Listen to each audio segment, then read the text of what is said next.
കാതിലെത്തും പത്രങ്ങൾ media one podcast ആരംഭിക്കുകയാണ്. ഇന്ന് 2024 ഏപ്രിൽ 23 ചൊവ്വാഴ്ച. ഞാൻ PT നാസർ. പ്രധാനമന്ത്രി നരേന്ദ്രമോദിയുടെ വിദ്വേഷ പ്രസംഗമാണ് ഇന്ന് പത്രങ്ങളിലെ പ്രധാന വാർത്ത.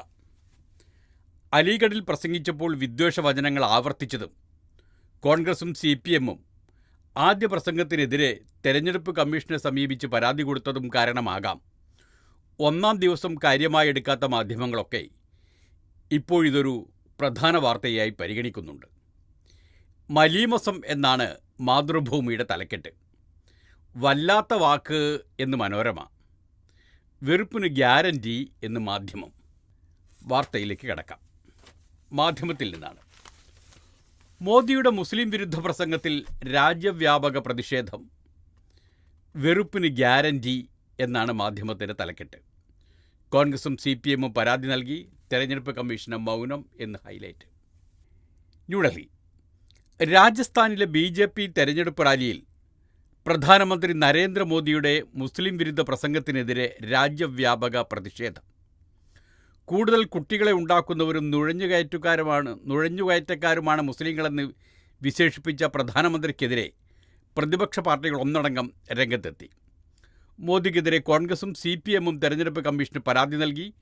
മോദിക്കെതിരെ CPIM പോളിറ്റ് ബ്യൂറോ അംഗം ബൃന്ദ കാരാട്ട് ഡൽഹി പോലീസിൽ പരാതി നൽകി. പ്രകടന പത്രികയും മുൻ പ്രധാനമന്ത്രി മൻമോഹൻ സിംഗിൻ്റെ പ്രസംഗവും മോദി ദുർവ്യാഖ്യാനം ചെയ്യുകയായിരുന്നുവെന്ന് കുറ്റപ്പെടുത്തിയ Congress general secretary KC Venugopal യഥാർത്ഥ വസ്തുത പ്രധാനമന്ത്രിയെ ധരിപ്പിക്കാൻ പാർട്ടി അധ്യക്ഷൻ മല്ലികാർജ്ജുന ഖാർഗെയെ സമയം തേടിയിട്ടുണ്ടെന്നും വിശദീകരിച്ചു. യഥാർത്ഥ വസ്തുത പ്രധാനമന്ത്രിയെ ധരിപ്പിക്കാൻ പാർട്ടി അധ്യക്ഷൻ മല്ലികാർജ്ജുൻ ഖാർഗെ സമയം തേടിയിട്ടുണ്ടെന്നും വിശദീകരിച്ചു. വർഗീയ ധ്രുവീകരണം ലക്ഷ്യമിട്ട് പ്രസംഗിച്ച മോദിക്കെതിരെ തെരഞ്ഞെടുപ്പ് കമ്മീഷന് പരാതി നൽകാൻ വിവിധ പാർട്ടികൾ ജനങ്ങളോട് ആഹ്വാനം ചെയ്തു. അതേസമയം മോദിയുടെ പ്രസ്താവനയെക്കുറിച്ച് പ്രതികരിക്കാൻ തെരഞ്ഞെടുപ്പ് കമ്മീഷൻ വിസമ്മതിച്ചു. ആദ്യഘട്ട വോട്ടെടുപ്പിന് ശേഷം പരാജയം ഭയന്നാണ് മോദി ജനങ്ങളെ തെറ്റിദ്ധരിപ്പിക്കുന്ന പ്രസ്താവനയുമായി രംഗത്ത് വന്നതെന്ന് കോൺഗ്രസ് നേതാവ് രാഹുൽ ഗാന്ധി പറഞ്ഞു. ജനങ്ങളുടെ ദൈനംദിന പ്രശ്നങ്ങൾ ചർച്ച ചെയ്യുന്ന കോൺഗ്രസ് പ്രകടന പത്രികയ്ക്ക് ലഭിക്കുന്ന പിന്തുണയിൽ വിരളി പിടിച്ചാണ് പ്രസ്താവനയെന്നും അദ്ദേഹം കൂട്ടിച്ചേർത്തു. മോദിയുടേത് വിദ്വേഷ പ്രസംഗം മാത്രമല്ല, യഥാർത്ഥ പ്രശ്നങ്ങളിൽ നിന്ന് ജനശ്രദ്ധ തിരിക്കാനുള്ള തന്ത്രം കൂടിയാണെന്ന് കോൺഗ്രസ് അധ്യക്ഷൻ മല്ലികാർജ്ജുൻ ഖാർഗെ പറഞ്ഞു. സംഘപരിവാർ ആശയങ്ങൾ ഉൾക്കൊണ്ട് അദ്ദേഹം കള്ളം പ്രചരിപ്പിക്കുകയാണ്. രാജ്യത്തെ 140 കോടി ജനങ്ങൾ ഗീബൽസ്യൻ തന്ത്രങ്ങൾക്ക് പുല്ലുവില കൽപ്പിക്കുമെന്നും അദ്ദേഹം അഭിപ്രായപ്പെട്ടു. മോദിയുടെ പ്രസംഗം പെരുമാറ്റച്ചട്ടത്തിനെതിരും സുപ്രീം കോടതി ചൂണ്ടിക്കാട്ടിയ വിദ്വേഷ പ്രസംഗത്തിൻ്റെ പരിധിയിൽപ്പെടുന്നതുമാണെന്ന് CPM general secretary Sitaram Yechury പ്രതികരിച്ചു. സുപ്രീം കോടതി ഇതിനെതിരെ സ്വമേധയാ കേസെടുക്കുമെന്ന് കരുതുന്നതായി അദ്ദേഹം പറഞ്ഞു. കോൺഗ്രസ് പ്രകടന പത്രികയെക്കുറിച്ച് മോദി കള്ളം പ്രചരിപ്പിക്കുകയാണെന്ന് രാജ്യനിവാസികൾക്ക് മാത്രമല്ല ലോകത്തിനാകെ അറിയാമെന്ന് സമാജ്വാദി പാർട്ടി അധ്യക്ഷൻ അഖിലേഷ് യാദവ് പറഞ്ഞു. വെറുപ്പും വിദ്വേഷവും പരത്താതെ രാജ്യത്തെ യഥാർത്ഥ പ്രശ്നങ്ങളായ ദാരിദ്ര്യം, പണപ്പെരുപ്പം, തൊഴിലില്ലായ്മ എന്നിവയെക്കുറിച്ച് ചർച്ച ചെയ്യാൻ മോദി തയ്യാറാകണമെന്ന് RJD നേതാവ് തേജസ്വി യാദവ് പറഞ്ഞു. മോദി പറഞ്ഞത്, കോൺഗ്രസ് അധികാരത്തിലുണ്ടായിരുന്നപ്പോൾ രാജ്യത്തിൻ്റെ സമ്പത്തിൻ്റെ ആദ്യ അവകാശികൾ മുസ്ലിങ്ങളാണ് എന്നാണ് അവർ പറഞ്ഞിട്ടുള്ളത്. അതിനർത്ഥം അവർ ഈ സ്വത്തുക്കളെല്ലാം ഒരുമിച്ച് കൂട്ടി കൂടുതൽ മക്കളുള്ളവർക്കും നുഴഞ്ഞുകയറ്റക്കാർക്കും വിതരണം ചെയ്യുമെന്നാണ്. നിങ്ങൾ അധ്വാനിച്ചുണ്ടാക്കിയ സ്വത്തുക്കൾ നുഴഞ്ഞുകയറ്റക്കാർക്ക് നൽകണോ? നിങ്ങളത് അംഗീകരിക്കുമോ? കോൺഗ്രസ് പ്രകടന പത്രികയിൽ പറയുന്നത് അമ്മമാരുടെയും പെങ്ങന്മാരുടെയും സ്വർണത്തിൻ്റെ കണക്കെടുക്കുമെന്നും എന്നിട്ടവ വിതരണം ചെയ്യുമെന്നുമാണ്. മൻമോഹൻ സിംഗിൻ്റെ സർക്കാർ പറഞ്ഞത് സമ്പത്തിൻ്റെ ആദ്യ അവകാശികൾ മുസ്ലിങ്ങളാണ് എന്നാണ്. സഹോദരന്മാരെ, നിങ്ങളുടെ കെട്ടുതാരി പോലും വെറുതെ വിടരുതെന്നാണ് ഈ അർബൻ നക്സലുകൾ ചിന്തിക്കുന്നത്. അതായിരുന്നു ആദ്യ ദിവസത്തെ പ്രസംഗം. ഇന്നലെയും തിരുത്തിയില്ല, പക്ഷേ മയപ്പെടുത്തി. വിവാദ പ്രസ്താവനയ്ക്ക് ശേഷം തിങ്കളാഴ്ച അലിഗഡിലെ റാലിയിൽ മോദി നിലപാട് മയപ്പെടുത്തി. കോൺഗ്രസിനെതിരെയുള്ള ആരോപണങ്ങൾ ആവർത്തിച്ചെങ്കിലും മുസ്ലിങ്ങൾക്കെതിരെ വിദ്വേഷ പ്രയോഗങ്ങൾ ഉണ്ടായില്ല. മുത്തലാഖ് നിരോധിച്ചതും ഹജ്ജ് കോട്ട വർദ്ധിപ്പിച്ചതുമടക്കം മുസ്ലിങ്ങൾക്കായി ചെയ്ത സേവനങ്ങൾ ഉയർത്തിക്കാട്ടിയായിരുന്നു പ്രസംഗം. ഒരുപാട് പെൺമക്കളുടെ ജീവിതം മുത്തലാഖ് മൂലം നശിപ്പിച്ചതിനെതിരെ നിയമം കൊണ്ടുവന്ന ഞങ്ങൾ അവരുടെ ഭാവി ജീവിതം ഭദ്രമാക്കി. കോൺഗ്രസിൻ്റെയും ഇന്ത്യ സഖ്യത്തിൻ്റെയും യഥാർത്ഥ ഉദ്ദേശത്തെക്കുറിച്ച് ജനങ്ങളെ ബോധവൽക്കരിക്കാനാണ് ഞാൻ ശ്രമിക്കുന്നത്. കോൺഗ്രസും സമാജ്വാദി പാർട്ടിയും പ്രീണന രാഷ്ട്രീയമാണ് കളിക്കുന്നത്, മോദി പറഞ്ഞു. രാഹുൽ ഗാന്ധിയെ ഷഹ്സാദ രാജകുമാരൻ എന്ന് വിശേഷിപ്പിച്ച മോദി അമ്മ പെങ്ങന്മാരുടെ പണവും സ്വത്തും തട്ടിയെടുത്ത് വിതരണം ചെയ്യലാണ് കോൺഗ്രസ് ലക്ഷ്യമെന്ന് ആവർത്തിച്ചു. ഇത് മാവോയിസ്റ്റ് കമ്മ്യൂണിസ്റ്റ് ചിന്തയാണ്. നിരവധി രാജ്യങ്ങൾ ഇതുമൂലം നശിച്ചു. ഇതേ നയം ഇന്ത്യയിൽ നടപ്പാക്കാനാണ് കോൺഗ്രസും സഖ്യവും ശ്രമിക്കുന്നതെന്ന് അദ്ദേഹം പറഞ്ഞു. മൻമോഹൻ സിംഗിൻ്റെ വാക്കുകൾ അന്നും വിവാദമുയർത്തി എന്ന് മാതൃഭൂമി പറയുന്നുണ്ട്. മാതൃഭൂമി ഇതുമായി ബന്ധപ്പെട്ട് നൽകിയ മറ്റൊരു വാർത്ത ഇതാണ്. മൻമോഹൻ സിംഗിൻ്റെ വാക്കുകൾ അന്നും വിവാദമുയർത്തി. ന്യൂഡൽഹി: രാജസ്ഥാനിലെ വിദ്വേഷ പ്രസംഗത്തിന് ആധാരമായി പ്രധാനമന്ത്രി നരേന്ദ്രമോദി ഉദ്ധരിച്ച മുൻ പ്രധാനമന്ത്രി ഡോക്ടർ മൻമോഹൻ സിംഗിൻ്റെ പ്രതികരണത്തിനെതിരെ അന്നും BJP രംഗത്തെത്തിയിരുന്നു. 2026 ഡിസംബർ 9 വിജ്ഞാൻ ഭവനിൽ ദേശീയ വികസന കൗൺസിൽ യോഗത്തിൽ രാജ്യത്തിൻ്റെ സാമ്പത്തിക മുൻഗണനാക്രമം വിശദീകരിച്ചതായിരുന്നു മൻമോഹൻ സിംഗ്. ഇത്രയും ആമുഖമായി കൊടുത്ത ശേഷം മൻമോഹൻ സിംഗിൻ്റെ പ്രസംഗത്തിൽ നിന്ന് മാതൃഭൂമി ഉദ്ധരിക്കുന്നു. അതിതാണ്: നമ്മുടെ മുൻഗണനാ മേഖലകൾ വളരെ വ്യക്തമാണെന്നാണ് ഞാൻ വിശ്വസിക്കുന്നത്. പട്ടികജാതി, പട്ടികവർഗ, മറ്റു പിന്നാക്ക, ന്യൂനപക്ഷ വിഭാഗങ്ങളുടെയും സ്ത്രീകളുടെയും കുട്ടികളുടെയും ഉന്നമനത്തിനുതകുന്ന നയപരിപാടികൾക്കൊപ്പം കൃഷി, ജലസേചനം, ജലവിഭവം, ആരോഗ്യം, വിദ്യാഭ്യാസം, ഗ്രാമീണ അടിസ്ഥാന സൗകര്യ വികസനം തുടങ്ങി പൊതുവായ അടിസ്ഥാന സൗകര്യ മേഖലയുടെ വികസനം ഉറപ്പുവരുത്താൻ ആവശ്യമായ നിക്ഷേപങ്ങൾ കൂടി ആവശ്യമാണ്. പട്ടികജാതി, പട്ടികവർഗ ഘടക പദ്ധതികൾ പുനർക്രമീകരിക്കണം. വികസനത്തിൻ്റെ ഗുണഫലങ്ങൾ തുല്യനിലയിൽ പങ്കുപറ്റാൻ ഉതകും വിധം ന്യൂനപക്ഷങ്ങൾ, പ്രത്യേകിച്ച് മുസ്ലിം ന്യൂനപക്ഷങ്ങൾ ശാക്തീകരിക്കപ്പെടണം. അതിനുതകുന്ന നൂതനമായ പദ്ധതികൾ നമ്മൾ ആവിഷ്കരിക്കണം. നമ്മുടെ വിഭവങ്ങൾക്ക് മേലുള്ള ആദ്യ അവകാശം അവർക്കാകണം. നമ്മുടെ ലഭ്യമായ വിഭവ സ്രോതസ്സുകൾക്കകത്തു നിന്നുകൊണ്ട് ഈ ആവശ്യങ്ങളെല്ലാം നിറവേറ്റപ്പെടുമെന്ന് ഉറപ്പാക്കാനുള്ള ഭാരിച്ച ഉത്തരവാദിത്തമാണ് കേന്ദ്രത്തിനുള്ളത്. ഇതായിരുന്നു മൻമോഹൻ സിംഗിൻ്റെ പ്രസംഗം. അത് അന്നേ BJP വിവാദമാക്കിയ ശേഷം അന്നത്തെ പ്രധാനമന്ത്രിയുടെ ഓഫീസിൻ്റെ വിശദീകരണം ഉണ്ടായിരുന്നു. ആ വിശദീകരണവും മാതൃഭൂമി എടുത്തു ചേർത്തിരിക്കുന്നു. അന്നത്തെ പ്രധാനമന്ത്രിയുടെ ഓഫീസിൻ്റെ വിശദീകരണം അതിങ്ങനെയാണ്: വിഭവങ്ങളുടെ ആദ്യ അവകാശികൾ എന്നതുകൊണ്ട് പ്രധാനമന്ത്രി ഉദ്ദേശിച്ചത് അദ്ദേഹം മുൻഗണനാ വിഭാഗമായി ഉദ്ധരിച്ച പട്ടികജാതി, പട്ടികവർഗ, പിന്നോക്ക വിഭാഗങ്ങളും സ്ത്രീകളും കുട്ടികളും ന്യൂനപക്ഷങ്ങളും ഉൾപ്പെടെയാണ്. അവരുടെ ഉന്നമനമാണ് പ്രധാനമന്ത്രി ലക്ഷ്യമിട്ടത്. സമീപ മാസത്തിലെ ഇന്ത്യൻ സമ്പദ് വ്യവസ്ഥയുടെ മികച്ച പ്രകടനം പരാമർശിച്ച ശേഷമാണ് പ്രധാനമന്ത്രി തൻ്റെ ആശയം ഇപ്രകാരം മുന്നോട്ട് വച്ചത്. സമ്പദ് വ്യവസ്ഥ ആ നിലയിൽ മുന്നോട്ട് കൊണ്ടുപോകുമെന്നും അതിലൂടെ മികച്ച തൊഴിലവസരങ്ങളും വരുമാന സാധ്യതയും എല്ലാ വിഭാഗങ്ങൾക്കുമായി ലഭ്യമാക്കുമെന്നും പ്രധാനമന്ത്രി പ്രത്യാശ പ്രകടിപ്പിക്കുകയുണ്ടായി. സമൂഹത്തിൻ്റെ എല്ലാ വിഭാഗങ്ങൾക്കും ഉണ്ടാക്കുന്നതിനൊപ്പം ദുർബല പാർശ്വവൽകൃത ജനവിഭാഗത്തിൻ്റെ ക്ഷേമത്തിന് സർക്കാർ പ്രത്യേക ശ്രദ്ധ പതിപ്പിക്കേണ്ടതുണ്ട്. ഇന്ത്യ തിളങ്ങണം, അത് പക്ഷേ എല്ലാവർക്കും വേണ്ടിയാകണമെന്ന് പ്രധാനമന്ത്രി എപ്പോഴും ഓർമ്മിപ്പിക്കാറുണ്ട്. ഇതായിരുന്നു പ്രധാനമന്ത്രി ആയിരുന്നപ്പോൾ മൻമോഹൻ സിംഗിൻ്റെ നിലപാടും വാക്കുകളും. അത് എടുത്തു പറഞ്ഞുകൊണ്ടാണ് ഇപ്പോൾ BJPയുടെ പ്രധാനമന്ത്രി നരേന്ദ്രമോദി രംഗത്ത് വന്നിരിക്കുന്നത്. ഇതിൻ്റെ ഒരു രാഷ്ട്രീയ വിശകലനവും മാതൃഭൂമിയിലുണ്ട്. മോദിയും BJPയും തകർത്തത് സ്വന്തം മുദ്രാവാക്യമെന്ന് മനോജ് മേനോൻ ഡൽഹിയിൽ നിന്ന് വിലയിരുത്തുന്നു. ഹിന്ദി ഹൃദയഭൂമിയിലെ ഹൈന്ദവ വോട്ടുകൾ ആവർത്തിക്കാൻ ഉറപ്പിച്ചും ആദ്യഘട്ടത്തിലെ വോട്ട് ശതമാനക്കുറവുണ്ടാക്കിയ ആശങ്ക നേരിടാനും പ്രതീക്ഷിച്ചതുപോലെ അതിതീവ്ര ഹൈന്ദവ കാർഡുകൾ പുറത്തിറക്കി മോദിയും BJPയും. വികസന മുദ്രാവാക്യങ്ങളും സർക്കാർ നടപ്പാക്കിയ പദ്ധതികളും രാമക്ഷേത്രം ഉൾപ്പെടെയുള്ള പതിവ് അജണ്ടകളും ഉയർത്തിയുള്ള പ്രചാരണം ആദ്യഘട്ടത്തെ കാര്യമായി സ്വാധീനിച്ചില്ലെന്ന് കണ്ടാണ് തീവ്രായുധങ്ങളുമായുള്ള പുതിയ നീക്കം. വിവാദ പ്രസ്താവനയിലൂടെ പ്രധാനമന്ത്രിയും BJPയും തകർത്തത് സബ്കാ സാത്ത് സബ്കാ വികാസ് എന്ന സ്വന്തം മുദ്രാവാക്യത്തെ തന്നെയാണെന്നതാണ് പ്രധാനം. വിദ്വേഷ പ്രസംഗത്തിൻ്റെ നിർവചനത്തിൽപ്പെട്ടേക്കാവുന്ന മോദിയുടെ പരാമർശങ്ങൾക്കെതിരെ തെരഞ്ഞെടുപ്പ് കമ്മീഷൻ ഇടപെടലുണ്ടാവുമോ എന്ന് വ്യക്തമല്ല. എങ്കിലും തെരഞ്ഞെടുപ്പ് കളത്തിൽ വർഗീയതയുടെ മുദ്രാവാക്യമുയരാൻ ഇത് വഴിയൊരുക്കുന്നു.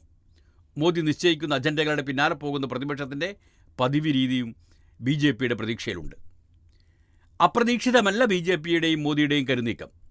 ഒന്നാം ഘട്ടം പതിഞ്ഞ താളത്തിലാണെങ്കിൽ രണ്ടാം ഘട്ടം മുതൽ രൂക്ഷമായ അജണ്ടകൾ പ്രയോഗിക്കാൻ BJP അണിയറയിൽ ഒരുങ്ങുന്നതിൻ്റെ സൂചനകൾ മുൻകൂട്ടിയുണ്ടായിരുന്നു. തെരഞ്ഞെടുപ്പ് ഉത്തരേന്ത്യൻ രാഷ്ട്രീയ ഭൂമിയിലേക്ക് കടക്കുന്നതിനൊപ്പം പ്രയോഗിക്കാൻ കരുതി വച്ചിരുന്ന ആയുധങ്ങളിലൊന്നാണ് ഞായറാഴ്ച പടിഞ്ഞാറൻ രാജസ്ഥാനിലെ ആദിവാസി മേഖലയിൽ മോദി പ്രയോഗിച്ചത്. അതായിരുന്നു ആ വിവാദ പ്രസംഗം. ഭരണം നയിക്കുന്നൊരു പാർട്ടിയും അതിൻ്റെ നേതാവും സ്വീകരിക്കേണ്ട സമവായ സമീപനം കരുതിക്കൂട്ടി വലിച്ചെറിഞ്ഞ് ധാർഷ്ട്യവും ആക്ഷേപവും വിക്ഷേപിച്ചത് തെരഞ്ഞെടുപ്പിനപ്പുറം ധാർമ്മിക ചർച്ചകൾക്ക് വഴിയൊരുക്കിയിട്ടുണ്ട്. നുഴഞ്ഞുകയറ്റക്കാർ, കൂടുതൽ കുട്ടികളുള്ളവർ തുടങ്ങിയ ആക്ഷേപങ്ങൾ ഭരണാധികാരി സ്വന്തം പൗരർക്കെതിരെ ചൊരിയുന്നതിൻ്റെ നിറംകെട്ട ഉള്ളടക്കവും ചർച്ചയാവും. അയോധ്യ, മുത്തലാഖ് നിരോധനം, പൗരത്വ നിയമം, ജമ്മു കാശ്മീരിലെ നടപടി, ഏക സിവിൽ കോഡ് തുടങ്ങിയ ഹിന്ദുത്വ മുദ്രാവാക്യങ്ങൾ ഉയർത്തിയാണ് BJP നാളിതുവരെ തെരഞ്ഞെടുപ്പുകളെ നേരിട്ടിരുന്നത്. ഇക്കുറി ആദ്യഘട്ടം വോട്ടെടുപ്പിലും ഇതായിരുന്നു ഏറെ പ്രധാന പ്രചാരണം. എന്നാൽ അവയിലേറെയും നടപ്പാക്കി കഴിഞ്ഞ പദ്ധതികളായതിനാലും അണികൾക്കിടയിൽ വോട്ടർമാർക്കിടയിലും ആകാംക്ഷ ഉളവാക്കാൻ പര്യാപ്തമല്ലെന്ന് തിരിച്ചറിഞ്ഞപ്പോഴാണ് രണ്ടാം ഘട്ടത്തിൽ വഴിമാറിയത്. എന്നിങ്ങനെ പോകുന്നു മനോജ് മേനോൻ്റെ അവലോകനം. AI വരുന്നു സ്കൂളുകളിലേക്കും. മാധ്യമത്തിലാണ് ഈ വാർത്ത.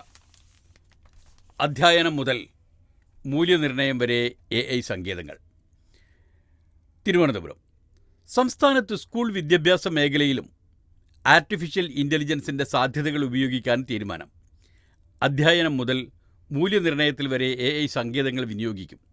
ഇതിനായി സെക്കൻഡറി തലം മുതലുള്ള അധ്യാപകർക്ക് പ്രത്യേക പരിശീലനം നൽകും.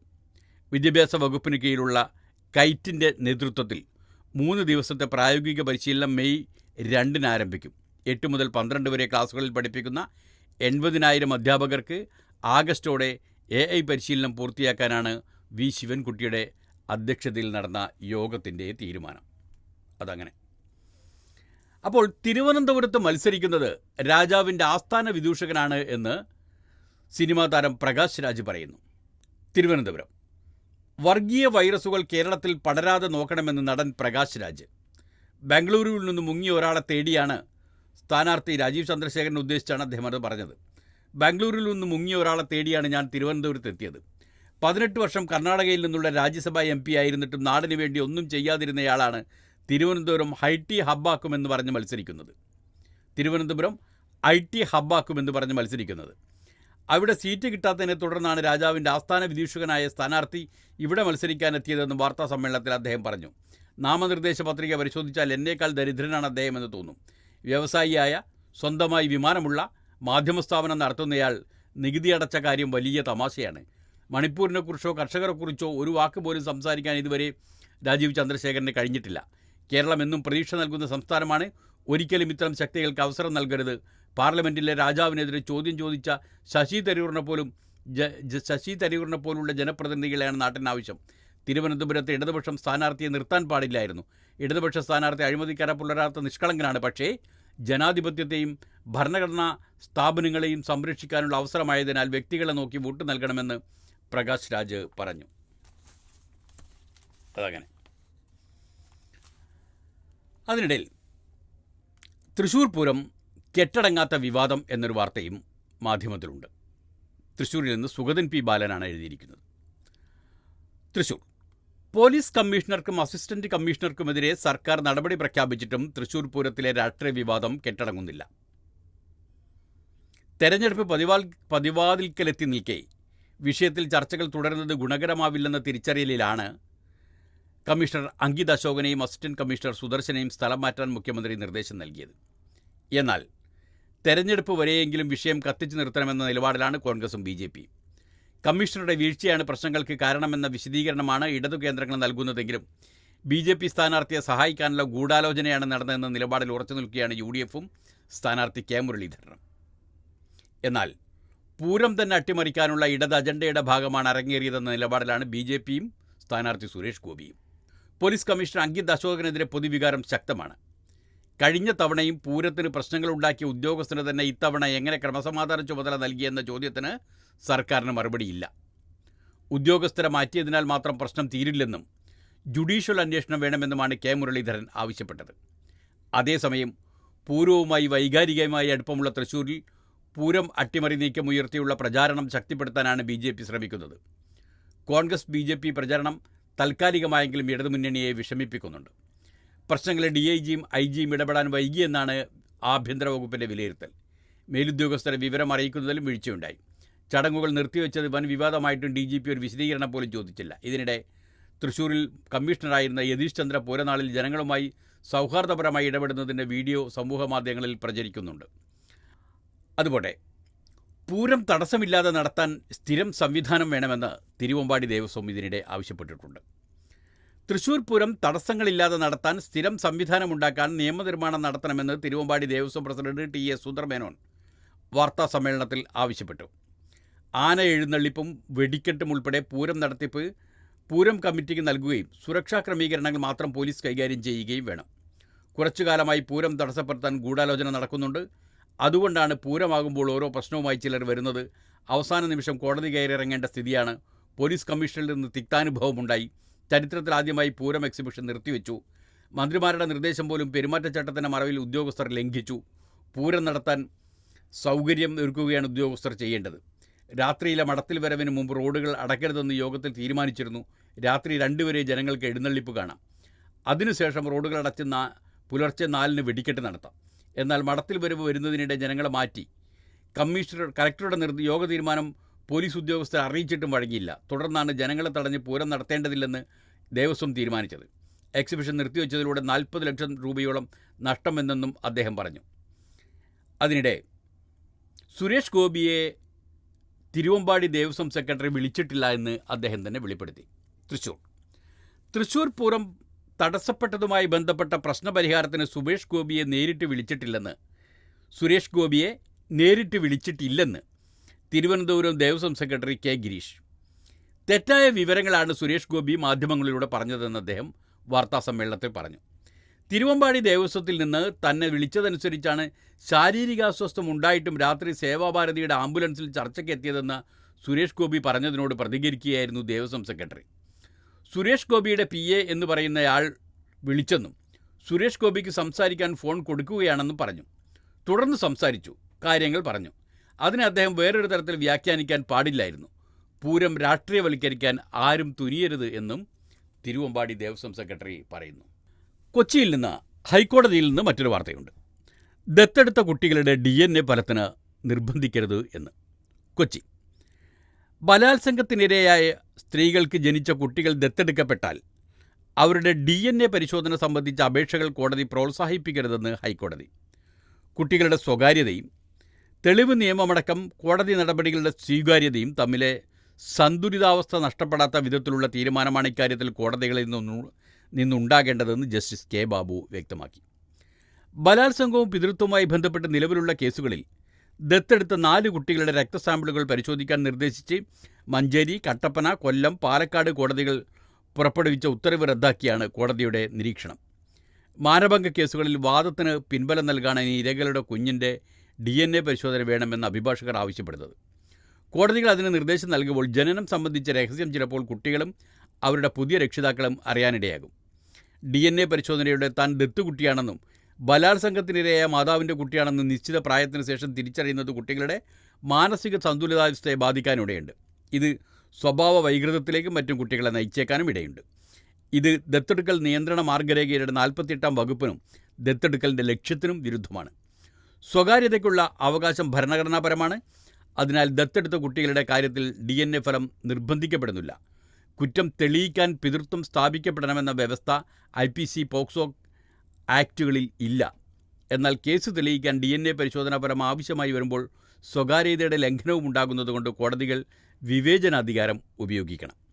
DNA പരിശോധനയുടെ പേരിൽ ദത്തെടുത്ത കുടുംബം പീഡനം അനുഭവിക്കേണ്ടി വരരുത് കോടതി വ്യക്തമാക്കി.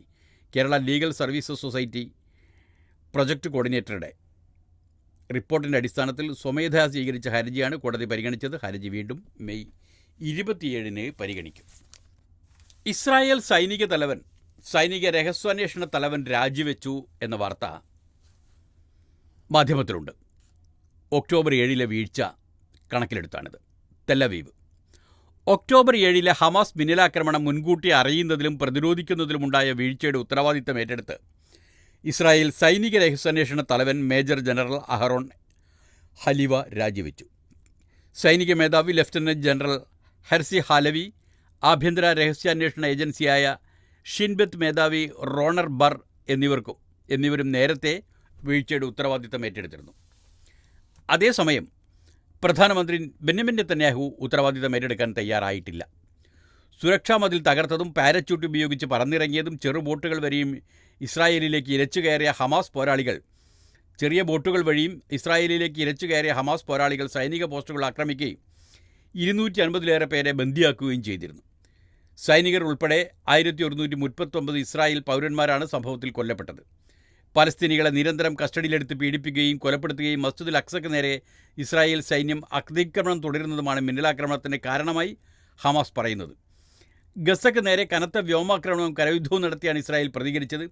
ഇനിയും അവസാനിച്ചിട്ടില്ലാത്ത ഗസ യുദ്ധത്തിൽ ഇതുവരെ 34,151 ഫലസ്തീനികൾ കൊല്ലപ്പെട്ടു.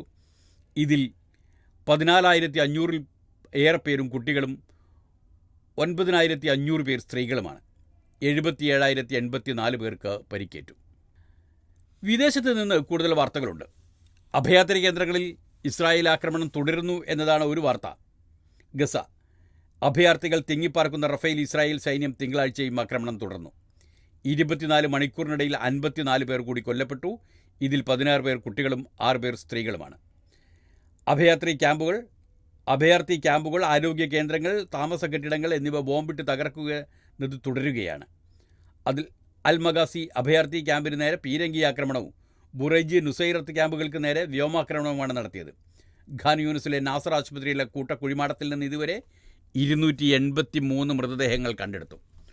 ഒക്ടോബർ 7-ന് ശേഷവും വെസ്റ്റ് ബാങ്കിൽ അറസ്റ്റിലായ പലസ്തീനികളുടെ എണ്ണം 8,400 കവിഞ്ഞു.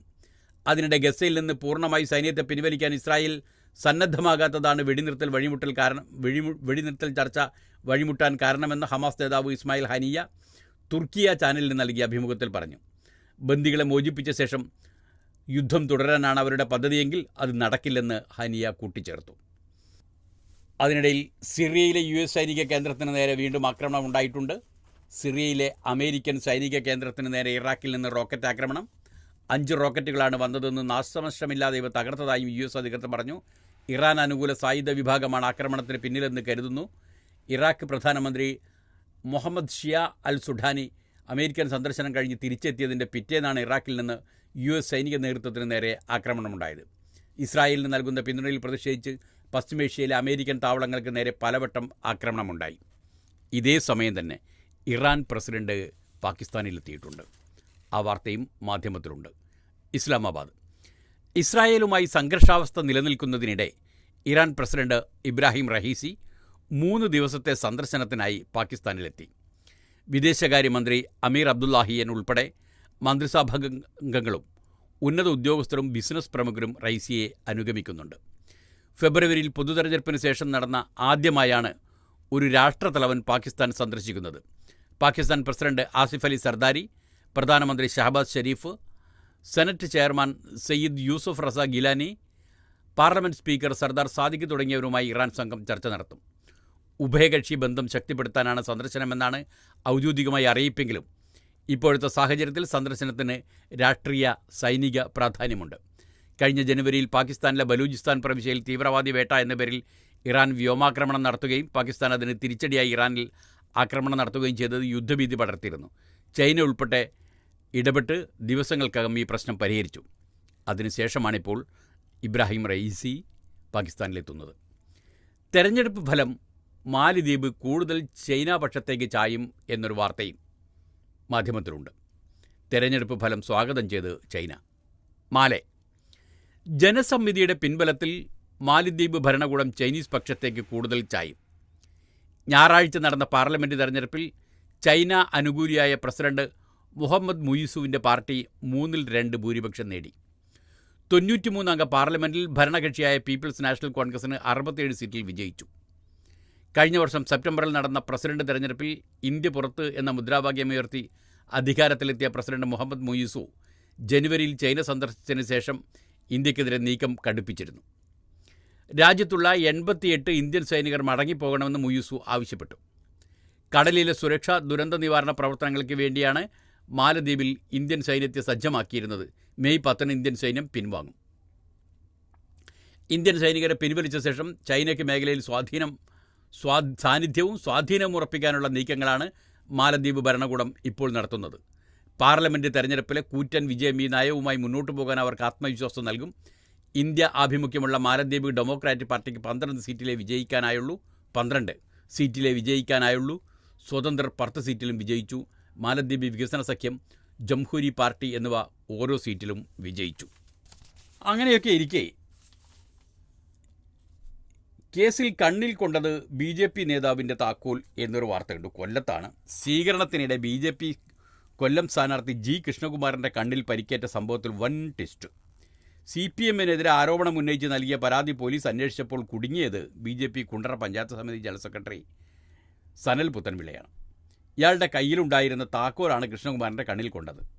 കുണ്ടറ മുളവന ചന്തമുക്കിലെ പ്രചാരണത്തിനിടയിൽ ശനിയാഴ്ചയാണ് കൃഷ്ണകുമാറിൻ്റെ കണ്ണിൽ പരിക്കേറ്റത്. കുണ്ടറ പോലീസും രഹസ്യാന്വേഷണ വിഭാഗവും നടത്തിയ അന്വേഷണമാണ് BJP നേതാവിലേക്ക് എത്തിയത്. സനലിനെ അറസ്റ്റ് ചെയ്തു, പക്ഷേ ജാമ്യത്തിൽ വിട്ടു. ഇതിനൊക്കെ ഇടയിൽ അതിഗംഭീരമായ ഒരു കളവ് നടന്നല്ലോ. ആ കളവിനെ പിന്തുടർന്ന് അതിനേക്കാൾ ഗംഭീരമായ വാർത്തയുണ്ട്. സംവിധായകൻ ജോഷിയുടെ വീട്ടിൽ നിന്നും മോഷ്ടിച്ച മുതലുമായി പ്രതി കടന്നത് ഭാര്യയുടെ പദവി രേഖപ്പെടുത്തിയ കാറിൽ എന്നൊരു വാർത്ത മലയാള മനോരമയിൽ 1-ാം പേജിലുണ്ട്. പ്രതി ഇർഫാൻ്റെ ഭാര്യ ഗുൽഷൻ ബീഹാറിലെ ജില്ലാ പരിഷത്ത് അംഗമാണ്. 3 വർഷം മുമ്പ് തിരുവനന്തപുരത്ത് ഭീമ ജ്വല്ലറി ഉടമയുടെ വീട്ടിലെ മോഷണത്തിന് പിന്നിലും ഇർഫാനായിരുന്നു എന്നും മനോരമ പറയുന്നു. മനോരമയിലെ വാർത്ത ഇങ്ങനെയാണ്. കൊച്ചി: സംവിധായകൻ ജോഷിയുടെ വീട്ടിൽ മോഷണം നടത്തിയ ബീഹാർ റോബിൻഹുഡ് എന്നറിയപ്പെടുന്ന മുഹമ്മദ് ഇർഫാൻ 2021 വിഷുദിനത്തിൽ തിരുവനന്തപുരത്ത് ഭീമ ജ്വല്ലറി ഉടമ B. ഗോവിന്ദൻ്റെ വീട്ടിലെ കവർച്ചയിലും പ്രതി. ഇർഫാനെ പിടികൂടിയതോടെ കവടിയാറിൽ രാജ്ഭവനു സമീപത്ത് സുരക്ഷാ മേഖലയിൽ 3 വളർത്തുനായ്ക്കളും സെക്യൂരിറ്റി ജീവനക്കാരുമുള്ള വീട്ടിൻ്റെ വാതിലോ ജനലോ തകർക്കാതെ വജ്രാഭരണമടക്കം കവർന്നത് എങ്ങനെയെന്ന 3 വർഷം പ്രായമുള്ള ചോദ്യത്തിനും ഉത്തരമാകും. ഭാര്യ ബീഹാറിലെ സീതാമഢി ജില്ലാ പഞ്ചായത്ത് അംഗം ഗുൽഷൻ പ്രവീണിൻ്റെ ഔദ്യോഗിക പദവി രേഖപ്പെടുത്തിയ ചുവന്ന ബോർഡ് വെച്ച കാറിലാണ് ഇർഫാൻ കൊച്ചിയിൽ നിന്ന് മോഷണ മുതലുമായി കടന്നത്. വഴിയിലെ പോലീസ് പരിശോധന ഒഴിവാക്കാനുള്ള മുൻകരുതലായിരുന്നു ഇതെന്ന് പ്രതി പോലീസിനോട് സമ്മതിച്ചു. ശനിയാഴ്ച പുലർച്ചെ 1:30-ന് 2-നും ഇടയിൽ ജോഷിയുടെ പനമ്പള്ളി നഗരയിലെ വീട്ടിൽ നിന്ന് 1 കോടിയോളം വില വരുന്ന സ്വർണ്ണ വജ്രാഭരണങ്ങൾ കവർന്ന പ്രതിയെ കർണാടക ഉടുപ്പിയിലെ കോട്ടയിൽ നിന്ന് ഉടുപ്പി പോലീസാണ് പിടികൂടിയത്. തുടർന്ന് സിറ്റി പോലീസിന് കൈമാറി. ഇന്നലെ രാവിലെ പ്രതിയെ കൊച്ചിയിലെത്തിച്ചു. ഉച്ചയോടെ കോടതിയിൽ ഹാജരാക്കി 3 ദിവസത്തേക്ക് കസ്റ്റഡിയിൽ വാങ്ങി. ചോദ്യം ചെയ്യലിൽ ജോഷിയുടെ വീട്ടിൽ നിന്ന് മോഷണം നടത്തുന്നതിന് മുൻപ് സമീപത്തെ 3 വീടുകളിൽ മോഷണ ശ്രമം നടത്തിയതായി ഇർഫാൻ സമ്മതിച്ചു. ഇതിലാദ്യത്തേത് വ്യവസായി ജോർജ് അലക്സാണ്ടർ മുത്തൂറ്റിൻ്റെ വീടാണ്. പ്രതിയുടെ കുറ്റസമ്മതത്തിന് രേഖപ്പെടുത്തിയ ശേഷം വൈകിട്ട് 5:30-യോടെ പോലീസ് പ്രതിയുമായി ജോഷിയുടെ വീട്ടിലുൾപ്പെടെ തെളിവെടുപ്പ് നടത്തി. മോഷണം നടന്ന 15 മണിക്കൂറിനുള്ളിൽ പ്രതിയെ പിടികൂടാനായത് സിറ്റി പോലീസിൻ്റെ ടീം വർക്ക് മൂലമാണെന്ന് കേരള പോലീസിന് അഭിമാനകരമായ നേട്ടമാണെന്ന് city police commissioner S. Sundardas പറഞ്ഞു. മോഷണം നടന്ന് 15 മണിക്കൂറിനുള്ളിൽ പ്രതിയെ പിടികൂടാനായത് സിറ്റി പോലീസിൻ്റെ ടീം വർക്ക് മൂലമാണെന്നും കേരള പോലീസിന് ഇത് അഭിമാനകരമായ നേട്ടമാണെന്നും city police commissioner S. Sundardas പറഞ്ഞു. എസ്. ശ്യാം സുന്ദർ പറഞ്ഞു. മോഷണം പോയ എല്ലാ ആഭരണങ്ങളും പ്രതിയുടെ പക്കൽ നിന്ന് കണ്ടെത്താനായെന്ന് അദ്ദേഹം അറിയിച്ചു. എല്ലാ ആഭരണങ്ങളും എണ്ണിയും തൂക്കിയും ചിട്ടപ്പെടുത്തി പരിശോധിച്ചു. ഓരോന്നിൻ്റെയും ചിത്രമെടുത്ത ശേഷം എറണാകുളം സൗത്ത് പോലീസ് ഇവ കോട്ട പോലീസിൽ നിന്ന് ഏറ്റുവാങ്ങി. ഇന്നലെ കൊച്ചിയിലെത്തിച്ച ആഭരണങ്ങളെല്ലാം ജോഷിയുടെ മകൻ അഭിലാഷിൻ്റെ ഭാര്യ തിരിച്ചറിഞ്ഞു. പ്രതിക്ക് പ്രാദേശിക സഹായം ലഭിച്ചിട്ടുണ്ടോ എന്നതുൾപ്പെടെയുള്ള കാര്യങ്ങൾ വിശദമായി അന്വേഷിക്കാനുള്ള ഒരുക്കത്തിലാണ് പോലീസ്. തിരുവനന്തപുരത്ത് ഭീമ ഉടമ B. ഗോവിന്ദൻ്റെ വീട്ടിലെ മോഷണത്തിന് പിന്നാലെ പ്രതിയെ പോലീസ് തിരിച്ചറിയുകയും മറ്റൊരു കേസിൽ ഗോവയിൽ പിടിയിലാവുകയും ചെയ്തെങ്കിലും കേരള പോലീസ് എത്തും മുൻപേ പ്രതി ജാമ്യത്തിലിറങ്ങി മുങ്ങുകയായിരുന്നു. പ്രതിയെ ഉടൻ കസ്റ്റഡിയിൽ വാങ്ങി ചോദ്യം ചെയ്യാൻ ഒരുങ്ങുകയാണ് മ്യൂസിയം പോലീസ്. മോഷണം മുതൽ വിറ്റുകൂട്ടുന്ന പണം കൊണ്ട് ഇർഫാൻ സീതാമഢിയിൽ നടത്തിയ സാമൂഹിക സേവന പ്രവർത്തനങ്ങൾക്ക് കിട്ടിയ വോട്ട് കൊണ്ടാണ് ഭാര്യ ഗുൽഷൻ ജില്ലാ പഞ്ചായത്തിലേക്ക് തിരഞ്ഞെടുക്കപ്പെട്ടത്. റോബിൻഹുഡ് എന്ന പേര് ലഭിക്കാനുള്ള കാരണവും ഈ സേവന പ്രവർത്തനങ്ങൾ തന്നെ. കണ്ടല്ലോ. വാർത്തയുടെ അവസാനം ഇങ്ങനെ പറയുന്നുണ്ട് മനോരമ. മോഷണം മുതൽ വിറ്റ് കിട്ടുന്ന പണം കൊണ്ട് ഇർഫാൻ സീതാമഢിയിൽ നടത്തിയ സേവന പ്രവർത്തനങ്ങൾക്ക് കിട്ടിയ വോട്ട് കൊണ്ടാണ് ഭാര്യ ഗുൽഷൻ ജില്ലാ പഞ്ചായത്തിലേക്ക് തിരഞ്ഞെടുക്കപ്പെട്ടത്. റോബിൻഹുഡ് എന്ന പേര് ലഭിക്കാനുണ്ടായ കാരണവും ഈ സേവന പ്രവർത്തനങ്ങൾ തന്നെ. എന്ന് പറഞ്ഞു നിർത്തിയിരുന്നു ഒന്നാം പേജിലെ വാർത്ത. എന്നിട്ട് മൂന്നാം പേജിൽ സംവിധായകൻ ജോഷിയുടെ വീട്ടിലെ മോഷണം, പ്രതി മുഹമ്മദ് ഇർഫാൻ, സീതാമഢി ഗ്രാമത്തിൻ്റെ സ്വന്തം കായംകുളം കൊച്ചുണ്ണി എന്നൊരു വാർത്ത മനോരമ മൂന്നാം പേജിൽ വിശദമായി നൽകിയിരിക്കുന്നു. സംവിധായകൻ ജോഷിയുടെ വീട്ടിലെ മോഷണം, പ്രതി മുഹമ്മദ് ഇർഫാൻ, സീതാമഢി ഗ്രാമത്തിൻ്റെ സ്വന്തം കായംകുളം കൊച്ചുണ്ണി എന്ന്. ഗ്രാമത്തിലെ 7 ടാറിട്ട റോഡുകൾ ഇർഫാൻ്റെ സംഭാവനയാണത്രേ. പാറ്റ്നയിൽ നിന്നുള്ള വാർത്ത ഇങ്ങനെയാണ്. മനോരമ ലേഖകൻ പാറ്റ്നയിൽ നിന്ന് എഴുതിയത്. ഇർഫാൻ്റെ ഗ്യാരണ്ടിയിലാണ് ബീഹാറിലെ സീതാമണിക്കാർക്ക് വിശ്വാസം. ജില്ലാ പരിഷത്ത് തിരഞ്ഞെടുപ്പിൽ ഇർഫാൻ്റെ ഭാര്യ ഗുൽഷൻ പർവീൻ സീതാമഢി പുപ്രി വാർഡിൽ നിന്ന് വമ്പിച്ച ഭൂരിപക്ഷത്തോടെ വിജയിച്ചതും ഈ ഗ്യാരണ്ടിയുടെ ബലത്തിലാണ്. സീതാമഢിയുടെ സ്വന്തം കായംകുളം കൊച്ചുണ്ണിയാണ് മുഹമ്മദ് ഇർഫാൻ. സബ്കാ മാൻ സബ്കാ സമ്മാൻ മുദ്രാവാക്യവുമായി ഇർഫാൻ്റെ പടവും മൊബൈൽ നമ്പറും സഹിതമായിരുന്നു ഗുൽഷൻ്റെ പോസ്റ്ററുകൾ. ആ പോസ്റ്ററും ഈ വാർത്തയോടൊപ്പം ചേർത്തിട്ടുണ്ട്. ഗുൽഷൻ്റെ പോസ്റ്ററുകൾ: തീവണ്ടി എഞ്ചിൻ ചിഹ്നത്തിൽ വോട്ട് വീഴാൻ വേറെന്ത് വേണം? ഗുൽഷൻ ജില്ലാ പരിഷത്ത് സ്ഥാനാർത്ഥിയായതു തന്നെ നാട്ടുകാരുടെ നിർബന്ധം കൊണ്ടാണ്. ഇർഫാനെ ഭാവി MLA ആയി കാണുന്ന നല്ലവരായ നാട്ടുകാരെ കൊണ്ട് പൊറുതിമുട്ടുകയാണ് കുടുംബം. ഗ്രാമീൺ സടക്ക് യോജന. സീതാമഢി ജോഗിയ ഗ്രാമത്തിലെ 7 ടാറിട്ട റോഡുകൾ ഇർഫാൻ്റെ സംഭാവനയാണ്. തസ്കര സമ്പാദ്യത്തിൽ ഒരു പങ്ക് നാട്ടിലെത്തുമെന്നതിനാൽ ഇർഫാൻ സീതാമഢിയിൽ പോപ്പുലറാണ്. അയൽവാസിയായ പെൺകുട്ടിക്ക് ക്യാൻസർ ചികിത്സയ്ക്ക് 20 ലക്ഷം രൂപ നൽകി ജീവൻ രക്ഷിച്ചതോടെ ഇർഫാൻ്റെ ജനപ്രീതി അതുക്കും മേലെയായി. 50ഓളം പാവപ്പെട്ട പെൺകുട്ടികളുടെ വിവാഹം ഇർഫാൻ്റെ സഹായത്തിൽ നടന്നിട്ടുണ്ടെന്നാണ് ഗുൽഷൻ്റെ കണക്ക്. പെങ്ങളുടെ സ്ത്രീധനം. പെങ്ങൾക്ക് സ്ത്രീധനം നൽകാൻ 15,000 രൂപ കയ്യിലില്ലാതെ ഗതികെട്ടപ്പോഴാണ് ഇർഫാൻ ആദ്യമായി കക്കാനിറങ്ങിയത്. 2010 ആദ്യ മോഷണം പിടികൂടാതെ പോയതോടെ ഇർഫാൻ ആത്മവിശ്വാസമായി. നാട്ടുകാരായ 10-12 ശിഷ്യന്മാരെ കൂട്ടി തസ്കര സംഘമുണ്ടാക്കി. ഡൽഹി, മുംബൈ, പൂനെ തുടങ്ങി വൻ നഗരങ്ങളിലായിരുന്നു പിന്നീടുള്ള ഓപ്പറേഷനുകൾ. ഇടയ്ക്കിടെ ആഡംബര കാറുകളിൽ വീട്ടിലെത്തിയപ്പോൾ വൻ ബിസിനസ് എന്തോ തുടങ്ങിയെന്നാണ് നാട്ടുകാർ കരുതിയത്. ഗ്രാമത്തിലെ ചെറിയ വീടിന് പകരം ബംഗ്ലാവ് ഉയർന്നു. കാവിനഗറിൽ പണിപാളി. യുപിയിലെ കവിനഗറിൽ പണിപാളി. യുപിയിലെ ഗാസിയാബാദ് കവിനഗറിലെ ബംഗ്ലാവിൽ നിന്ന് 1.5 കോടി രൂപ കവർന്ന കേസിലാണ് പിടിവീണത്. CCTV ക്യാമറകളിൽ ഇർഫാനെയും ശിഷ്യരെയും ചതിച്ചു. ഇർഫാനെ തപ്പി സീതാമതിയിലെത്തിയ UP പോലീസ് ഭാര്യ ഗുൽഷനെയും തസ്കർ സംഘത്തിലെ 2 പേരെയും പൊക്കി. ഇർഫാൻ്റെ ബിസിനസ് രഹസ്യം നാട്ടിൽ പാട്ടായി. ഭാര്യയും കേസിൽ പ്രതിയായതോടെ ഇർഫാൻ പോലീസിന് കീഴടങ്ങി. ഇർഫാനെ യഥാവിധി ചോദ്യം ചെയ്ത് UP പോലീസ് VIP വസതികളിലെ മോഷണക്കഥകൾ കേട്ട് നടുങ്ങി. ജഡ്ജിക്ക് കേസ് വേണ്ട. ഡൽഹിയിലെ ഒരു ജഡ്ജിയുടെ വസതിയിൽ നിന്ന് 65 ലക്ഷം രൂപ മോഷ്ടിച്ച കേസിൽ ഇർഫാൻ്റെ മൊഴിയനുസരിച്ച് UP പോലീസ് ജഡ്ജിയെ ചെന്ന് കണ്ടത്. കേസൊന്നും വേണ്ടെന്ന് പറഞ്ഞ ജഡ്ജി പോലീസിനെ തിരിച്ചയച്ചു. കള്ളപ്പണക്കേസിൽ പ്രതിയാകുമെന്ന് ഭയന്ന് ഇർഫാനോട് ക്ഷമിച്ച സന്മനസ്സുള്ള പണക്കാർ വേറെയും ഉണ്ടായിരുന്നു. തസ്കര ജീവിതം ഊർജിതമായി തുടരാൻ ഇർഫാന് പ്രോത്സാഹനം നൽകുന്നതായിരുന്നു VIP വസതികളിലെ മോഷണാനുഭവങ്ങൾ. ആഡംബര കാറുകളിൽ മോഷണ മുതലുമായി ഗമയിൽ മുങ്ങുന്ന ഇർഫാൻ്റെ വാഹനം തടഞ്ഞ് പരിശോധിക്കാൻ സാധാരണ പോലീസുകാർക്കും ധൈര്യമുണ്ടാവാറില്ല. അങ്ങനെ വെറുമൊരു കള്ളനായ ഇർഫാനെ റോബിൻ ഹുഡാക്കി മാറ്റിയിരിക്കുകയാണ് മലയാള മനോരമ. കാര്യങ്ങൾ അങ്ങനെ നടക്കുന്നതിനിടയിൽ മറ്റൊരു താരോദയം ഇന്നുണ്ടായിട്ടുണ്ട്. അത് മറ്റൊരു മേഖലയിലാണ്. രാഷ്ട്രീയത്തിലോ മോഷണത്തിലോ അല്ല. ഇന്നത്തെ താരോദയം യഥാർത്ഥ താരോദയം തന്നെയാണ്. അത് ചെസ്സിൻ്റെ മേഖലയിലാണ്. ഡി ഗുഗേഷ് പുതിയ മുഖം. എല്ലാ പത്രങ്ങളും നൽകിയിരിക്കുന്ന വാർത്തയാണ്. അത് ദീപികയിൽ നിന്ന് വായിക്കാം. ഡി ഗുഗേഷ് പുതിയ മുഖം. ആനന്ദിന് ശേഷം കാൻഡിഡേറ്റ് ചാമ്പ്യനാകുന്ന ഇന്ത്യൻ താരമായി ഗുഗേഷ്. 17-ാം വയസ്സിൽ കാൻഡിഡേറ്റ് ചാമ്പ്യനായി ചരിത്ര നേട്ടം. ടൊറാൻഡോ. ഡി ഗുഗേഷ് എന്ന ദൊമ്മരാജു ഗുഗേഷ് ലോകത്തിന് മുന്നിൽ ഇന്ത്യൻ ചെസ്സിൻ്റെ പുതിയ മുഖം. ഫിഡെ 2024 കാൻഡിഡേറ്റ് ടൂർണമെൻറ്റിൽ ജയം കുറിച്ചതോടെ ചരിത്ര താളുകളിൽ ഡി ഗുഗേഷ് എന്ന പേര് ചേർക്കപ്പെട്ടു. ചെസ് ഇതിഹാസങ്ങളായ അമേരിക്കയുടെ ബോബി ഫിഷറിനും നോർവേയുടെ മാഗ്നസ് കാൾസനും ശേഷം ഫിഡെ കാൻഡിഡേറ്റ് ടൂർണമെൻറ്റിൽ മത്സരിക്കുന്ന ഏറ്റവും പ്രായം കുറഞ്ഞ താരം എന്ന റിക്കാർഡുമായാണ് 17-കാരനായ ഗുഗേഷ് കാനഡയിലെ ടൊറാൻഡോവിലെത്തിയത്. ഈ മാസം 4 മുതൽ 21 വരെയായി നീണ്ട 14 round പോരാട്ടത്തിനൊടുവിൽ 9 പോയിൻറ്റുമായി Gukesh ചാമ്പ്യനായി.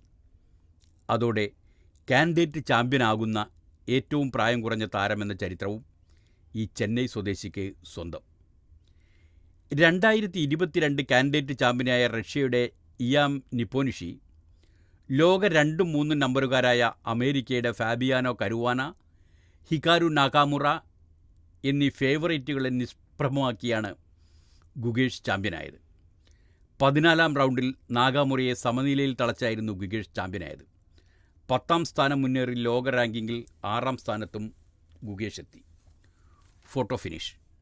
Gukesh 8.5, Ian Nepomniachtchi, Nakamura, Caruana മൂവർക്കും 8 എന്നിങ്ങനെയായിരുന്നു 13ാം റൗണ്ടിൽ പൂർത്തിയായപ്പോൾ സ്കോർ.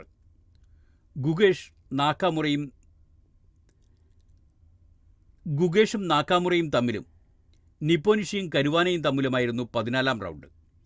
ഗുകേഷ് നാകാമുറ മത്സരം സമനിലയിൽ കലാശിച്ചതോടെ എല്ലാവരുടെയും ശ്രദ്ധ നിപ്പോനിഷി കരുവാന പോരാട്ടത്തിലായി. 71 നീക്കത്തിന് ശേഷമായിരുന്നു ഗുകേഷും നാകാമുറയും സമനിലയിൽ പിരിഞ്ഞത്. 9 പോയിന്റിൽ ഗുകേഷ് 14 റൗണ്ടും പൂർത്തിയാക്കിയതോടെ നിപ്പോനിഷി കരുവാന മത്സരത്തിൽ ആരെങ്കിലും ജയിച്ചാൽ അയാൾക്കും 9 പോയിന്റിൽ എത്താം എന്ന സാഹചര്യമായി. അങ്ങനെയെങ്കിൽ ചാമ്പ്യനെ നിശ്ചയിക്കാൻ ടൈം ബ്രേക്കർ പോരാട്ടം അരങ്ങേറും എന്നാണ് കാൻഡിഡേറ്റ് ടൂർണമെൻറ്റിൻ്റെ നിയമം. എന്നാൽ 109 നീക്കങ്ങൾക്കൊടുവിൽ നിപ്പോനിഷിയും കരുവാനയും സമനിലയിൽ പിരിഞ്ഞു. അതോടെ ഗുകേഷ് ചാമ്പ്യൻ. നിപ്പോനിഷിയും കരുവാനയും തമ്മിലുള്ള മത്സരം തൻ്റെയും സിരകളെ ചൂടുപിടിപ്പിച്ചെന്ന് കാൻഡിഡേറ്റ് ചാമ്പ്യനായതിനു ശേഷം ഗുകേഷ് തുറന്നു പറഞ്ഞു. 14ാം റൗണ്ടിലെ മറ്റു മത്സരങ്ങളിൽ പ്രജ്ഞാനന്ദ അസർബൈജാൻ്റെ നിജദ് അബോസോവിനെ തോൽപ്പിച്ചപ്പോൾ ഫ്രാൻസിൻ്റെ അലിറേസ ഫിറോസ്ജിയും ഇന്ത്യയുടെ വാജിദ് ഗുജറാത്തിയും തമ്മിൽ സമനിലയിൽ പിരിഞ്ഞു. ഗിരീഷും ആനന്ദും നിൽക്കുന്ന ചിത്രവും ദീപിക നൽകിയിട്ടുണ്ട്. വെസ്റ്റ് ബ്രിഡ്ജിൽ നിന്നാണ് വാർത്ത. ആനന്ദ് ചെസ് അക്കാദമിയിൽ ഗുകേഷിൻ്റെ മെൻറ്ററാണ് ഇന്ത്യൻ ചെസ് ഇതിഹാസമായ വിശ്വനാഥ് ആനന്ദ്. ആനന്ദിന് ശേഷം കാൻഡിഡേറ്റ് ചാമ്പ്യനായി ലോക ചെസ് ചാമ്പ്യൻഷിപ്പ് യോഗ്യത സ്വന്തമാക്കുന്ന ആദ്യ ഇന്ത്യക്കാരനായി ഗുകേഷ്. 17ാം വയസ്സിൽ ഈ നേട്ടത്തിലെത്തിയ ഏറ്റവും പ്രായം കുറഞ്ഞ താരമെന്ന ചരിത്രവും ഗുകേഷ് സ്ഥാപിച്ചു. 2023 സെപ്റ്റംബറിൽ ആനന്ദിനെ പിന്തള്ളി ഇന്ത്യയുടെ 1ാം നമ്പർ താരമായ ഗുകേഷ് 37 വർഷത്തിനിടെ ആനന്ദിന് 1ാം നമ്പർ സ്ഥാനം നഷ്ടപ്പെട്ടത് അന്നായിരുന്നു. 2014 ആനന്ദ് ഫിഡെ കാൻഡിഡേറ്റ് ചെസ് ചാമ്പ്യൻഷിപ്പായത്. 2014 ആനന്ദ് ഫിഡെ കാൻഡിഡേറ്റ് ചെസ് ചാമ്പ്യനായത്. 20 വർഷത്തിന് ശേഷം 2014 കഴിഞ്ഞാൽ 20 ആയില്ലല്ലോ, 10 ആയിട്ടുള്ളൂ. ദീപികയിൽ എഴുതിയിരിക്കുന്നത് ഇങ്ങനെയാണ്: 2014 ആനന്ദ് ഫിഡെ കാൻഡിഡേറ്റ് ചെസ് ചാമ്പ്യനായത്. 2020 വർഷത്തിന് ശേഷം മറ്റൊരു ഇന്ത്യക്കാരനും ഇതേ ഇരിപ്പിടത്തിൽ. 2022 ചെന്നൈയിൽ നടന്ന ചെസ് ഒളിമ്പ്യാഡിൽ 11ൽ 9 പോയിന്റ് നേടി സ്വർണ്ണ മെഡൽ നേടിയിരുന്നു ഗുകേഷ്. ഇന്ത്യയെ ടീമിനത്തിൽ വെങ്കലം നേടുന്നതിൽ ഗുകേഷിൻ്റെ പ്രകടനം നിർണായകമായിരുന്നു. ഗുകേഷിനായി അച്ഛൻ പ്രാക്ടീസ് ഉപേക്ഷിച്ചു എന്നൊരു വാർത്ത കൂടി, ഒരു സൈഡ് ലൈറ്റ് കൂടി ഇതോടുകൂടി ചേർത്ത് സമ്പന്നമാക്കിയിരിക്കുന്നു ദീപിക. ചെന്നൈയിലെ തെലുങ്ക് കുടുംബത്തിൽ 2006 മെയ് 29 ഗുകേഷിൻ്റെ ജനനം. ENT സർജനായ രജനീകാന്തിൻ്റെയും മൈക്രോബയോളജിസ്റ്റായ പത്മയുടെയും മകനായ ഗുകേഷ് 7ാം വയസ്സിൽ ചെസ് കളി പഠിച്ചു. 2015 അണ്ടർ-9 ഏഷ്യൻ സ്കൂൾ ചെസ് ചാമ്പ്യനായി. ഇന്ത്യയിൽ നിന്നുള്ള ഏറ്റവും പ്രായം കുറഞ്ഞ ഗ്രാൻഡ് മാസ്റ്റർ പദവിയിലെത്തിയ ഗുകേഷിൻ്റെ ചെസ് ജീവിതത്തിനായി അച്ഛൻ ഡോക്ടർ പ്രാക്ടീസ് രജനീകാന്ത് ഉപേക്ഷിച്ചു എന്നതാണ് ശ്രദ്ധേയം. തൻ്റെ ജോലിക്കൊപ്പം മകൻ്റെ ചെസ് ജീവിതം നടക്കില്ലെന്ന് ഉറപ്പായതോടെ രജനീകാന്ത് രാജിവെച്ചത്. ലോകത്തിലെ ഏറ്റവും പ്രായം കുറഞ്ഞ ഗ്രാൻഡ് മാസ്റ്റർ എന്ന റെക്കോർഡും വെറും 17 ദിവസത്തിൻ്റെ വ്യത്യാസത്തിലാണ് റഷ്യയുടെ സെർജി കർജാക്കിന് മുമ്പിൽ ഗുകേഷിന് നഷ്ടപ്പെട്ടത്. 7 മണിക്കൂർ പരിശീലനം. ദിവസവും 7 മണിക്കൂർ ഗുകേഷ് പരിശീലനം നടത്താറുണ്ട്. സ്കൂളിലെ ചെസ് മാനേജർ വേലൻ്റെ ശിക്ഷണമാണ് ഗുകേഷിന് മികച്ച അടിത്തറ നൽകിയത്. എതിരാളികളുടെ കളി വിശകലനം ചെയ്യുകയും അതിനനുസരിച്ച് സ്വയം തയ്യാറെടുക്കുകയും ചെയ്യുന്നതാണ് ഗുകേഷിൻ്റെ ചെസ് ശൈലി. വീട്ടിലെ അമ്മയ്ക്കൊപ്പം ബാഡ്മിൻ്റൺ കളിക്കുകയാണ് ഗുകേഷിൻ്റെ മറ്റൊരു വിനോദം. തമിഴ് കോമഡി കാണുകയാണ് മാനസിക സന്തോഷത്തിനായി ചെയ്യുന്നത്. വിജയ് സേതുപതിയാണ് ഗുകേഷിന് ഇഷ്ടപ്പെട്ട സിനിമാ താരം. അങ്ങനെ പോകുന്നു ഗുകേഷിനെ സംബന്ധിച്ചുള്ള വാർത്തകൾ. ഏതായാലും വാർത്താലോകത്ത് ഒരു താരം ഉദിച്ചു വന്നിരിക്കുകയാണ്. ഇതോടുകൂടി ഇന്നത്തെ വാർത്തകളും അവലോകനങ്ങളും നിർത്തുകയുമാണ്. നാളത്തെ വാർത്തകളുമായി നാളെ കാണാം. അതുവരെ എല്ലാവർക്കും നന്ദി.